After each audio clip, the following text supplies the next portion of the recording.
खाली बसतो सांगितलं होती बस मस्त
करीती कीर्तनानुदिनी निळा मने लोटाखाना खाली जाईन जाईन समोरा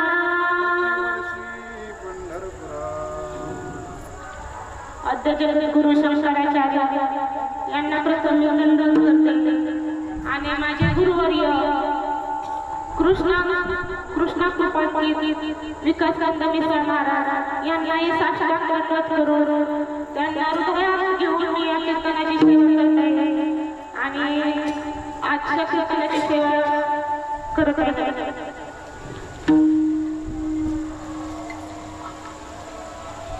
कीर्तन सुरू होण्यापूर्वी प्रथम थोडासा परिहार देणं महत्वाचं आहे. आपण आज 10-12 दिवस झाले पायी दिंडी चालतोय. पायी दिंडी आपण उकडगाव ते पंढरपूर या ठिकाणावरून आली आहे आणि सर्व वारकरी जे संत आहेत हा भाग मी संतांवर घेतलेला आहे. तर ह्या भागाची सुरुवात करण्यापूर्वी आपण प्रथम विठ्ठलाला नमन करूया.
मस्तक माझे पायावर हा मी अभंग सेवेसाठी घेतलेला आहे. तर मस्तक माझे पायावरी या वारकरी संताच्या. तर संत कोणाला म्हणायचे? संत या वारकऱ्यांना म्हणायचे. हे वारकरी आज 10-12 दिवस चालत आलेले आहे आणि ह्या वारकऱ्यांच्या पायावर माझं मस्तक आहे. माझं मस्तक या वारकऱ्यांच्या पायावर ठेवलं तर हे मला संत रूपी दिसतंय. आपण जर आपल्याला स्वतःला प्रत्येकाला आपण संत मानलं तर आपल्यातच संत आहे. आपल्याला संत शोधायची गरज नाही, कारण आपल्याला संतांच्या भूमिका पार पाडायच्या आहेत. आपण स्वतःला देव म्हणायचं आहे. आपण जर आपल्याला देव पाहायला गेलो आणि देव होऊन आलो म्हणजे आपण पंढरपूरला चाललो, आपण देवाला भेटायला चाललो तर देवच आपल्याला भेटायला यावं असं आपण व्हावं. त्याच्यासाठी आपलं हृदय कसं पाहिजे? काम, क्रोध, मद, मत्सर या सगळ्या विकारांपासून लांब पाहिजे. ह्या विकारांपासून लांब असेल तरच आपल्याला देव भेटेल. आणि आपण काय करतोय? आपण सगळं काही गाठोडं सगळ्या काम, क्रोध, लोभ, मोह, मत्सर, माया हे सगळ्यांचं गाठोडं वागून घेतोय. त्याच्यामुळे आपल्याला संत भेटत नाही आणि देव भेटत नाही. आणि आपण पहा, आपण किती म्हणजे केव्हापासून आपण पंढरपूरला येतोय देव भेटलाय का? भेटला का देव? कुणी पाहिलाय का देव? पाहिलं का विठ्ठलाला? कुणी पाहिलंय का? भेटला का? कुणी म्हटलं का मला साक्षात्कार झालाय? साक्षात्कार करतात ते संत असतात आणि चमत्कार करतात ते साधू असतात. ते पण साधू कोणचे? ढोंगी साधू असतात. ते चमत्कार करतात. म्हणजे आपण कोणत्या याला भुललं पाहिजे हे आपल्याला कळलं पाहिजे. साक्षात्कार हवा असेल तर आपल्याला संतांच्या जवळ गेलं पाहिजे. आणि संतांच्या जवळ जाण्यासाठी आपल्याला काय करायचंय?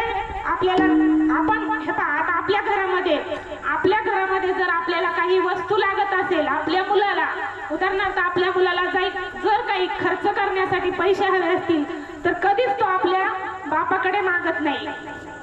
तर पहिल्यांदा तो काय करतो? आपल्या आईकडे मागतो आणि आई आपल्या बापाकडे मागते की आपल्या मुलासाठी काय पाहिजे ते आपली आई सांगते की हे पहा आपल्या मुलाला उद्या असे पैसे लागतात, असा खर्च लागतोय. म्हणजे संत काय करतात?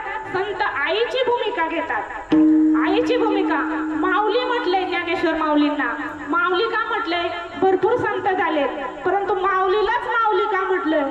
कारण माऊलीचं हृदय आईसारखं आहे. माऊली सारख्या संतांनी आईची जागा घेतलेली आहे. दुसऱ्या कोणत्या संतांनी माऊली सारखं? माऊली सगळ्यांना संतांची भूमिका भरपूर चांगल्या प्रकारे दिलेली आहे. परंतु माऊली कोणाला म्हटलंय? ज्ञानेश्वर माऊलींना माऊली म्हटलंय. आणि आईची जी भूमिका पार पाडते ती माऊली आणि माऊलीची जी भूमिका पार पाडते ते संत. म्हणजे तुम्हाला समजलं का माझी भाषा? की आपण जर आई आहोत आणि आईच्या मुलाच्या मागण्यासाठी आपण बापाकडे विनंती करतो तेव्हा त्या मुलाला ती मागणी मिळते.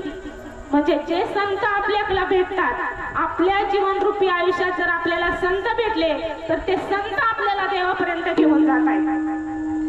आपण डायरेक्ट देवापर्यंत कधीच भेटू शकत नाही. आणि जर देवाला भेटायचं असेल तर आपल्याला संतांचीच भेट घेणं गरजेचं आहे.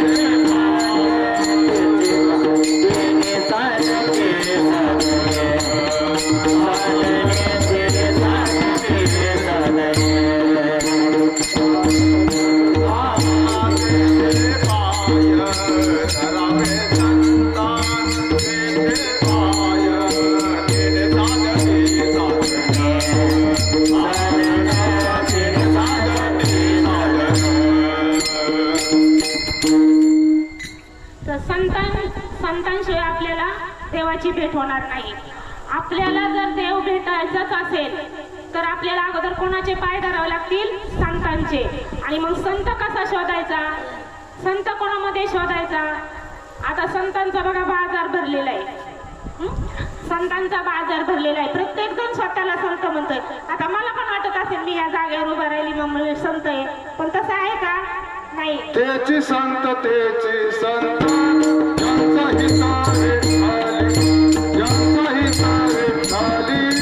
ज्यांचा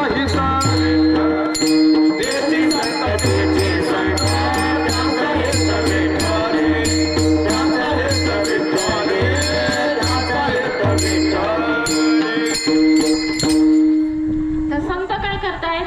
संत आपल्या शिष्यांना चांगली शिकवण देत आहेत, चांगलं वाईट याचं ज्ञान देत आहेत. आणि ते ज्ञान प्राप्त झाल्यानंतर ज्यावेळेस आपल्याला कळतं की ते ज्ञान मला आलेलं आहे आणि संतांना समजतं, संतांना विशेष म्हणजे संतांना समजतं की याला ज्ञान प्राप्त झालेलं आहे. कारण संतांना ढोंगी माणूस पण ओळखायला येतो की आपण कसा परमार्थ करतो.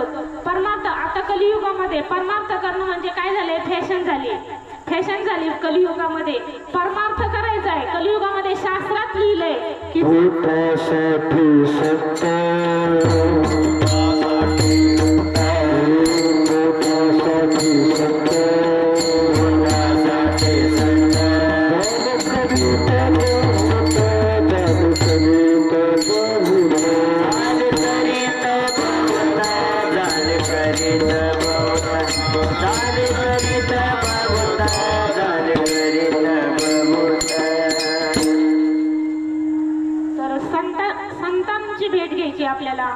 संतांची भेट घेण्यासाठी आपल्याला फक्त वरवरच्या संतांना बोलायचं नाहीये, तर या वारकरी संतांची या वारकरी संतांची संतांना भेटायचंय. मग आपण पंढरपूरला चाललेलो आहे. आता आपल्या समोर सगळ्यांना म्हणजे संत दिसत आहेत. आपल्याला जिकडे पाहावे तिकडे चतुर्भुज नरनारी, म्हणजे आपल्याला कोणातही देव दिसावा, कोणातही देव दिसावा असं आपली दृष्टी पाहिजे. आपली दृष्टी जर सरळ असेल, आपण म्हणतो ना जसा चष्मा लावला तसं समोरच्याला दिसतं. रंगीत चष्मा लावला तर कलरच दिसणार, समोर हिरवा चष्मा लावला तर हिरवागार दिसणार. मग आपला चष्मा कसा पाहिजे? आपल्याला या वारकरी संतांची प्रतिवर्षी पंढरपुरात आपली नजर अजून काही बदललेली नाही. कारण आपली नजर बदलली असली तर साक्षात पांडुरंगाचं दर्शन आपल्याला झालं असतं, कुठेतरी आपल्याला साक्षात्कार झाला असता. आपण परमार्थ करायचा आपल्याला खऱ्या अर्थाने, खऱ्या हृदयाने, आणि आपल्या हृदयात स्वतःच्या हृदयात अंतःकरणात खोलून पाहिजे आपण परमार्थ कोणत्या प्रकारे करतो. आपण फक्त क्लास लावून काही शिकणं, क्लास लावून काही मी कुठे प्रवचनाचा क्लास केला नाही, कुठं कीर्तन केलं नाही, कुठं भजनाचा क्लास केला नाही, परंतु ही परमेश्वराची बुद्धी, माझ्या आई वडिलांचा आशीर्वाद आणि माझ्या संतांचे आशीर्वाद आणि या सगळ्या गुरुचार्यांचे, सगळे गुरुवर्य आहेत यांचे आशीर्वाद, आणि सगळ्यात महत्वाचं म्हणजे मी जो परमार्थ करायला लागले त्याच्या सगळ्यात महान म्हणजे मला ज्यांना काही मोठं, मी ज्यांच्यामुळे मोठी आहे आणि ज्यांनी मला या जागेवर बसवले ते माझे पती. कारण बहुत सुकृताची जोडी म्हणून विठ्ठल आवडी. काहींच्या नवऱ्यांना देवाची गोडी आहे तर काहींच्या बायकांना गोडी आहे.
माझ्या गुरु आई आहेत आणि मी उतरले हे खरं त्यांच्यामुळं. आज पण मी इथपर्यंत आले. मला म्हणाले त्या जा तू 2 दिवस मी तुझ्या सासूला डबा देईन पण तू जा. म्हणजे आपल्या जीवनात कोण भेटतंय आणि कोणत्या टप्प्यावर भेटतंय हे खूप महत्वाचं आहे. कारण वेळ आली की कळतं की आपलं कोण आहे आणि परख कोण आहे. आपलं ज्यावेळेस आपल्याला त्रास होतोय, ज्यावेळेस आपल्याला हृदयात आपल्या दुःख आहे हे समोरच्याला दिसलं ना तर तो आपला आहे. आपलं दुःख ज्याने वाटून घेतलंय तो आपला आहे. आणि जर आपल्या दुःखाचं फक्त भांडवल करत असेल, आपल्या दुःखाचं फक्त भांडवल करत असेल आणि आपलं संकट आणखी मोठं कसं व्हावं हे जर कोणी करत असेल तर ते आपलं नाही. आणि मग भगवंताची कोणाबरोबर संत कोणाला म्हणायचंय, मग अडचणीच्या वेळेस जी आपली मदत करतात ते संत होतात. अशा माझ्या गुरु आई आपल्या उकड गावामधील सगळ्यांना माहितीच आहे.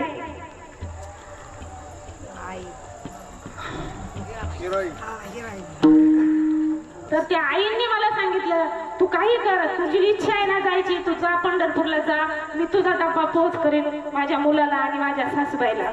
कारण त्यांच्या जेवणाची सोय नाही. मग त्यांच्या जेवणाची सोय नसल्यामुळे मला 12 दिवस येता येत नाही. आणि जर पंढरपूरला आले, मी 10-12 दिवस पंढरपूरला आले आणि माझी सासू जर उपाशी असेल तिकडं, माझी सासू जर उपाशी असेल तर तो पंढरपूर पण मला पावणार नाही आणि विठ्ठलाचं दर्शन पण होणार नाही. आणि विठ्ठल म्हणेन तू तिकडच मेलेली बरी. विठ्ठल काय म्हणेल तिकडच मेलेली बरी. कारण तुझे सासू असेल तर मी पण इथं उपाशीच आहे. कारण पहिलं प्राधान्य दिलं आई वडिलांना. आई वडिलांची सेवा करा आणि आई वडिलांना जर तुम्ही आई वडिलांची सेवा केली, त्यांना जर तुम्ही सांभाळलं. लहानपणचं एक उदाहरण देते की आई वडिलांनी आई जर जेवत असली, आई जेवण करत असेल आणि जर आपल्या बाळाने शी केलेली असेल तर आई तशीच उठती, जेवणाचं ताट बाजूला सारती, आई हात धुती आणि बाळाची शी धुती. बाळाची शी धुवून आल्यानंतर आई विचार पण करत नाही साबणाने हात धुवावा की कशाने हात धुवावा. तसंच ती स्वतः परत विसरून जाऊन जेवण करते. म्हणजे ती थोडक्यात बाळाची काय खाती. हा, मग बाळ कसं होतं, मोठ्यापणी बाळ करतं का तसा विचार.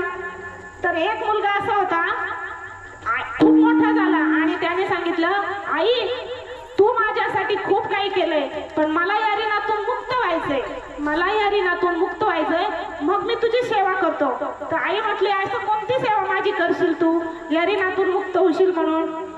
तर तो म्हणाला, आई आज मला तुझ्याजवळ झोपायचंय. मुलगा बोलला, आई आज मला तुझ्याजवळ झोपायचंय. तर आईने परवानगी दिली. म्हटले काय सेवा करणार आहे काय माहिती. तर सेवा करण्यासाठी ज्या वेळेस तो मुलगा आईजवळ झोपला, मुलाला चांगली झोप लागली आणि आई काय म्हणाली, आई म्हणाली, बाळा मला एक तांब्या भरून पाणी आण, एक तांब्या भरून पाणी आण. आणि ज्या वेळेस तो मुलगा तांब्या भरून पाणी आणतो, आईला तहान लागलेली नसते. आईला झोपलं का काय, आईला तहान लागलेली असते नसते, पण आई थोडंसंच गोडभर पाणी पिते आणि ते पाणी खाली टाकून देते. खाली टाकल्यानंतर त्या पाण्याने तो बिछाना ओला होतो. थोडासा ओला झाल्यानंतर त्या मुलाला वाटतं काय नाही, थोडासा ओला झालाय, बेडशीट वगैरे बदलतो आणि पुन्हा आईला झोपी लावतो. आई झोपल्यानंतर पुन्हा 10-15 मिनिटं झाल्यानंतर आई पुन्हा 3-4 वेळेस असं त्या बाळाला उठवते. म्हणजे बाळ केवढा असतो, मोठा असतो, त्यालाही मुलं झालेली असतात आणि तो मुलगा उठतो आणि 3-4 वेळेस आईला पाणी देतो. आणि ज्या वेळेस ते पाणी आई मुद्दामून सांगत असते त्याच्या लक्षात येत नाही. एकदा म्हणतो, दोनदा, पण तिसऱ्या वेळेस 4थ्या वेळेस त्याला राग येतो आईचा. आईला म्हणतो, आई तू नाटक करतेस का, मुद्दामून मला त्रास देण्यासाठी तू हा बिछाना ओला करते का. आई खूप शांत झाली आणि स्मित हास्य केलं आईने गालात. स्मित हास्य केलं आणि म्हणाली, बाळा तू माझ्या ऋणातून मुक्त होणार होता ना. अरे एकच दिवस मी बिछाना ओला केलाय, तो पण पाण्याने ओला केलाय, परंतु तू रोज किती वर्ष, 3 वर्ष बिछाना ओला करीत होतास. 3 वर्षानंतर तू बाहेर लगीला जायला लागलाय, बरोबर आहे की नाही. बाळ किती वर्ष बिछाण्यात हे करतं, सू करतं, 3 वर्ष. तुम्ही सांगा, बाळ 3 वर्ष, म्हणजे 3 वर्ष बाळाचा तिने त्रास काढलेला असतो आणि एकच दिवस मुलगा आईचा त्रास काढू शकत नाही. मग या वारकरी संतांची या मस्तक माझे पायावरी. मग आपल्याला आई वडिलांमध्ये संत दिसले पाहिजेत अगोदर, आपल्याला आपल्या बहीण भावामध्ये संत दिसले पाहिजेत, आपल्याला शेजाऱ्या पाजाऱ्यांमध्ये संत दिसले पाहिजेत आणि आपल्या अंतकरणात काम, क्रोध, मद, लोभ, मत्सरे हे पहिलं घालवलं पाहिजे. हे सोडून देण्याची कला आपल्या जीवनात आली पाहिजे आणि जो सोडून देईल तोच सुखी होईल. जो सोडून देईल तोच सुखी होईल या जीवनात. जर आपण प्रत्येक गोष्ट आवडून धरली, पूर्वग्रह धरला, आपल्या हृदयात सगळं काही पहिल्यापासून आठवत राहिलो, हिने मला असं केलं, याने मला असं केलं, असं जर केलं तर आपल्याच्यानी परमार्थ होणार नाही. प्रत्येक गोष्ट सोडून देता आली पाहिजे. महत्वाचा एकच नियम ध्यानात धरायचा, कुठेही काही कोणत्याही वळणावर वाईट गोष्ट हो, अगर चांगली गोष्ट हो, चांगलं असेल ते आपल्या बुद्धीत ठेवायचं, वाईट असेल ते सोडून द्यायचं. जर सोडून दिलं तर तुम्ही तुमचा परमार्थ खऱ्या अर्थाने तुमचा यशस्वी होईल. आणि परमार्थ म्हणजे काय, देवाची गोडी म्हणजे आपल्याला देव पाहायचा आहे, देवाच्या भेटीसाठी चाललो. मग देव कसा पाहायचा आहे, आपल्याला तिथं जाऊन फक्त गर्दीत जायचंय, चंद्रभागेत जायचंय, स्नान करायचंय, फेरा मारायचाय आणि असं करून फक्त माघारी यायचंय, असं आहे का. असं दर्शन नाही. दर्शन घ्यायचंय. आपण वारीत चाललो, गर्दीत चाललो, गंगेचं स्नान करत असेल तरी आपल्याला देव आठवावा, आपल्या मुखामध्ये नामचिंतन असावं. आपल्या दर्शनाच्या वेळेस किंवा आपण ज्या वेळेस देवाच्या भेटीत जातो, इतर कोणतीही गोष्ट किंवा कोणतीही वस्तू आपल्या ध्यानामध्ये आली नाही पाहिजे. आपण परपंचाचा सुद्धा विसर पडतो. आता आपण 10-12 दिवस वारीमध्ये आलो, आपल्याला काही आहे का? आपलं कोणाचं करडू सुटलंय, कोणाची गाय सुटली, कोणाचा मुलगा उपाशी आहे, कोणाचं काय चाललंय, काय आहे का? काहीच नाही. सगळं चित्त आपलं कुठं लागलंय? पांडुरंगाच्या भेटीसाठी. मग पांडुरंग कसा आहे, पांडुरंगाचं रूप कसं आहे, पांडुरंगाचं रूप तिथं गेल्यानंतर बघायचंय. पांडुरंगाचं रूप बघताना आपल्याला आपले डोळे, आपला भाव, आपल्या भावाने आपल्याला ते रूप बघायचंय. आपल्याला फक्त समोर डोळ्याने पाहिजे. मी गेले पंढरपूरला, गेले पंढरपूरला, शेजारने नेलं मला म्हणून मी पण गेले आणि आले दर्शन करून. काहीतरी आनंद कोणतरी म्हटलं ना वारीत, शेजारने बरं नाही केलं ग बया. तर पंढरपूरला म्हणजे कोणताही पदार्थ आपल्या हृदयामध्ये साठला पाहिजे, आपल्याला वाटलं पाहिजे आणि म्हणून आपण करायचंय. दुसऱ्यांना वाटून आणि दुसऱ्यांनी केलंय म्हणून आपण करायचं नाही. कोणतीही गोष्ट आपल्याला स्वतः वाटली पाहिजे आणि त्या भगवंताचं रूप कसं आहे ते डोळे भरून पाहिलं पाहिजे. तिथं गेल्यानंतर कितीही गर्दी असो, जरी समजा तुम्हाला आतमध्ये देवाच्या मंदिरात नाही तर बाहेर आपल्याला मोठ्या विठोबाची मूर्ती आहे. मोठ्या विठोबाची मूर्ती पहा, त्याच्या डोळ्यात डोळे घालून पहा आणि देवाला सांगा मी तुझ्या भेटीसाठी आले तर तुझं रूप मला दाखव कसं. आणि तुमच्या डोळे तुम्ही झाकून सुद्धा देवाचं रूप बघू नका. डोळे झाकल्यानंतर तुम्हाला देवाचं रूप दिसणार नाही. डोळे झाकल्यानंतर तुम्हाला अनेक गोष्टी लक्षात येतील. तर तुम्ही उघड्या डोळ्याने देव बघा, उघड्या डोळ्याने देव बघा. जर तुम्हाला भुकेल्यामध्ये जर त्या ठिकाणी तुम्ही गेला, एखादा भुकेला असेल, एखादा ताणलेला असेल आणि त्याला जर तुम्ही अन्नदान केलं, त्याला जर तुम्ही पाणी पाजलं, त्याला जर वस्त्रदान केले तर यातच तुम्हाला देव दिसणार आहे. आणि देव अजून दुसरीकडे कुठं नाही. जे देव जळीस्थळी भरलेला आहे. देव आहे, देव आहे, देव आहे, देव आहे.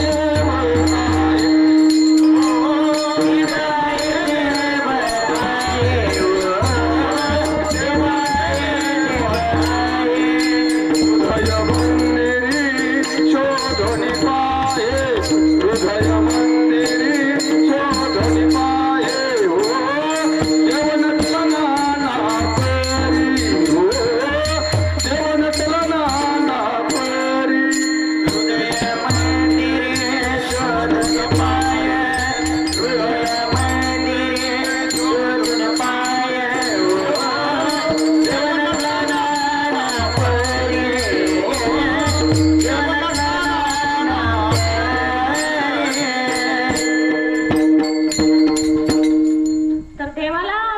इच्छा मनातून झाली पाहिजे.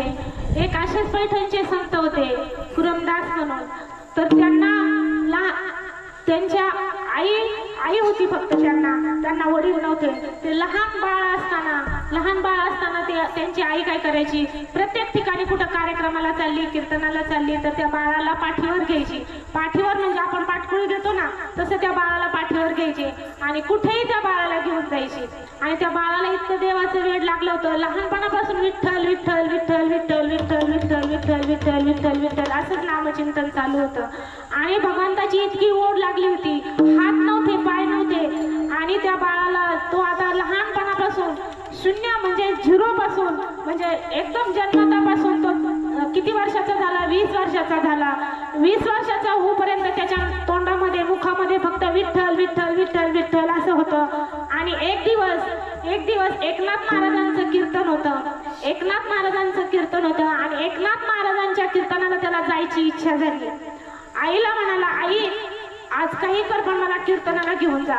आई म्हणाली, बाळा तू लहान होता तोपर्यंत तुझं ओझं मी सहन करू शकत होते, पण आता तू 20 वर्षाचा झालाय, मी कसं तुला झेपू आणि तुझं ओझं कसं पाठीवर घेऊ. पण काही करून कुरमदासने आईला आग्रह केला की तुम्ही मला कीर्तनाला घेऊन चला. आणि आईने कसं त्याला पाठीवर घेतलं. एकनाथ महाराजांचं कीर्तन चालू होतं आणि त्या कीर्तनामध्ये लांबच त्याला सोडलं पायरीवर सोडल्यानंतर सर्व लोक भराभरा जात होते. कीर्तनाला जाऊन बसले आणि कुरमदास पायरीवर बसले आणि पायरीवर बसल्या हात नव्हते, पाय नव्हते आणि तसंच सरकत पुढे बसले. आणि पुढे बसल्यानंतर त्यांनी ते कीर्तन, एकनाथ महाराजांचं कीर्तन ऐकलं.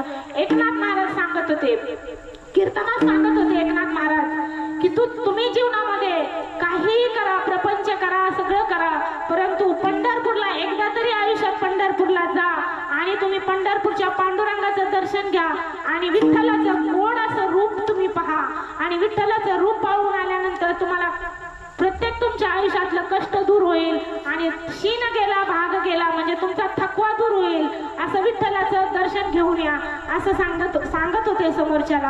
आणि ते कुरुमदासांनी ऐकलं आणि ते म्हटले आता मला तर हात नाही, पाय नाही आणि मी तर पंढरपूरला कसा जाणार, मला खूप आस लागली त्या भगवंताला बघण्याची. सर्वजण जातात, हातापायावाले सर्वजण पंढरपूरला जात आहेत आणि मी कसा जाऊ, म्हणून त्यांना त्या संतांना खूप आस लागली की मी जावं कसं पंढरपूरला. सगळी पंढरपूरची यात्रा चालली पंढरपूरला आणि नंतर त्या कुरुमदासांनी काय केलं, हात नव्हते, पाय नव्हते, पोटाने खरकत चालले, दिंडीच्या पाठीमागे पोटाने खरकत चालले. सगळा रस्ता खडबडीत रस्ता असतो की नाही, रस्त्याने सगळा रस्ता रक्ताने भरला, सगळा रस्ता रक्ताने भरला आणि तिथे त्या मंदिरात बसलेल्या पांडुरंगाला तिथे त्याला कळलं की आपल्या भेटीसाठी फार स्वतःच्या रक्ताची नासाडी करून संत येत आहेत. आणि मग भगवंताला कोण आवडतंय, अगोदर संत आवडतायत, भगवंतांना संत आवडतायत म्हणून भगवंतांनी पण लगेच संतांच्या दर्शनासाठी पंढरपूर सोडलं आणि अर्ध्यामध्येच भगवंत त्याला भेटायला आले आणि कुरुमदासांना उचलून घेऊन गेले आश्रमामध्ये. आणि जिथे दिंडी मुक्काम करणार होती संतांना बघा मी काय सांगते, देवाने संतांना घेऊन गेले तिथे. म्हणजे आपल्याला पण कोण घेऊन चालले, संत घेऊन चालले. म्हणजे संत अगोदर गेलेत ना, मग आपण जर संत घेऊन चालले, आपण संतांच्या ठाई आहोत तर आपल्यालाही देव भेटेल. मग देव भेटण्यासाठी काय करावं लागल, देवाचं नामचिंतन करावं लागेल. त्यासाठी आपण सगळ्यांनी वर हात करून एकदा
बघा कीर्तन जे सांगितलेलं आहे मोडक्या तोडक्या भाषेत सांगितलेलं आहे. तुमचं लेकरू समजून जे चांगलं असेल ते घ्या, जे वाईट असेल ते माझं मला परत द्या. आणि तुमच्या आशीर्वादाने, तुमची कृपा आणि तुम्ही सगळे समोर बसलात म्हणजे तुम्ही मला आशीर्वाद दिलाय. म्हणजे संत कोण आहात, तुम्ही आहात. संत रूपी तुम्ही मला सर्वांनी आशीर्वाद दिलाय म्हणून मी ते 2 शब्द बोलले. आणि त्यामुळं तुम्हा सर्वांचं श्रोत्यांचं म्हणजे माझे वारकरी, या वारकरी संताची, या संतांच्या पायावर मी मस्तक ठेवून दंडवत घालते. आणि तुमच्यामुळे जे मला कीर्तन करण्याची संधी मिळाली आणि मी या दिंडीमध्ये मला ज्यांच्यामुळे हे कीर्तन करण्याची संधी मिळाली आहे, आपले माऊली महाराज असतील, शेळके महाराज असतील आणि विशेष म्हणजे पोपट शेळके यांनी मला खूप आग्रह केला म्हणजे 1 तास मला त्यांनी लेक्चर दिला. बाप्पू, त्यांना बाप्पू म्हणतात गावात. तर त्यांनी मला दिंडीला येण्यापूर्वी म्हणजे दिंडीच्या प्रस्तावना होण्यापूर्वी त्यांनी 1 तास सांगितलं की सोडून द्या म्हणून मी हा विषय घेतला की सोडून द्या. म्हणजे आपल्या जीवनात आपण आपल्याला कशाला महत्व द्यायचंय हे समजलं ना तर सगळं समजलं. मग फक्त एकच विषय घ्या, एकच विषय ध्यानात घ्या की सोडून द्या.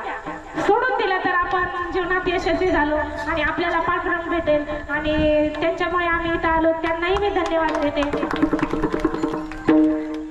आणि ज्या वारकऱ्यांनी मी मागून येऊन उशिरा आले तरी तुमच्यात मला सामावून घेतलं आणि मला पुढे येऊन तुम्ही सगळी संधी दिली, त्याबद्दल तुमचे सर्वांचे एकदा मनपूर्वक आभार व्यक्त करते. जिथे जिथे मला अडचण आली तिथे तिथे माऊली महाराज असतील, शेळके महाराज असतील, कांबळे महाराज असतील, त्यांनी मला साथ दिली, त्यांचेही मी खूप आभार मानते. आणि अशीच त्यांनी साथ द्यावी. आणि माझे मायबाप नाही तर माझे संत होऊन त्यांनी जर मला आशीर्वाद दिला तर मी नक्कीच पुढे जाईल आणि मी भगवंताला तुमच्यापर्यंत आणण्याचा प्रयत्न करेल आणि माझ्यात पण ठेवेल. माझे जे गुण दोष असतील तेही मी दूर करेल. आणि या संतांच्या वारकऱ्यांच्या वतीने मी पुन्हा एकदा सर्वांचे आभार व्यक्त करते आणि इथेच